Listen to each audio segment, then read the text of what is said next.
अभिलाष यादव जी, भोपाल से। राधे राधे महाराज जी। राधे राधे महाराज जी। महाराज जी, पिछले एक वर्ष में जब से आपका सत्संग सुना है, श्री जी की कृपा से 1,54,00,000 नाम जप हो गया महाराज जी, जिसमें मुझे परोपकार की भावना उत्पन्न हो रही है महाराज जी। अभी इनका कहना था कि जैसे कोई दीनहीन या किसको देखता हूं तो अपना भजन दे देता हूं कि मेरा इतना भजन उनको दे दो। तो महाराज जी, ऐसा करने से भजन नष्ट हो? नहीं, पहले तो अपने लक्ष्य तक पहुंचो पहले, नहीं तो बीच में ही लुट जाओगे।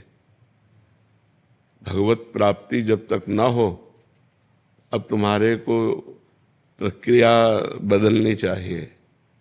जो भजन करो वो भगवान को समर्पित करो, जो भजन करो वो भगवान को समर्पित करो। जिसको दीन दुखी देखो तो तन से धन से सुख पहुंचाने की चेष्टा करो और मन से भावना करो, भगवान आप तो परम उदार हो, आप इसे ठीक कर दो। भजन भगवान को दो, प्रार्थना भगवान से करो। शरीर से और धन से अगर सेवा बनती है तो वो सेवा कर दो, भजन भगवान को दो भगवत प्राप्ति के लिए। जब तक भगवत प्राप्ति ना हो जाए तब तक भजन खर्चा करने का बिल्कुल अधिकार नहीं रखना चाहिए।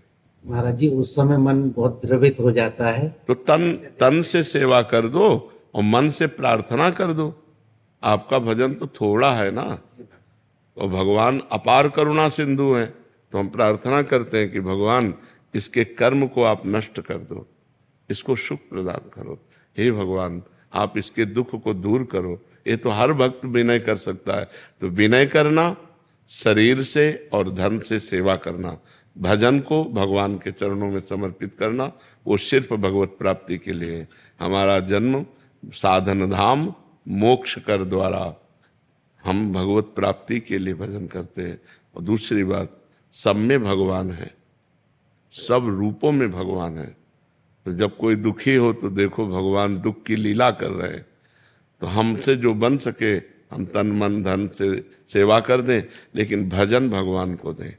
भजन का फिर उससे लक्ष्य की प्राप्ति में बाधा पड़ जाए। महाराज जी, विचार ऐसा आता है कि मैं तो और भजन कर लूंगा, लेकिन इसको लेकिन शाम तक जियोगे आपको पता है क्या? शाम तक आप जियोगे क्या? ये कोई गारंटी तो है नहीं ना।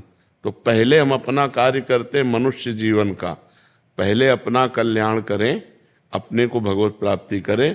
तो जब आप भगवत प्राप्त हो जाओगे तो वासुदेवा सर्वम, कोई जीव बचा ही नहीं, सब भगवान ही है।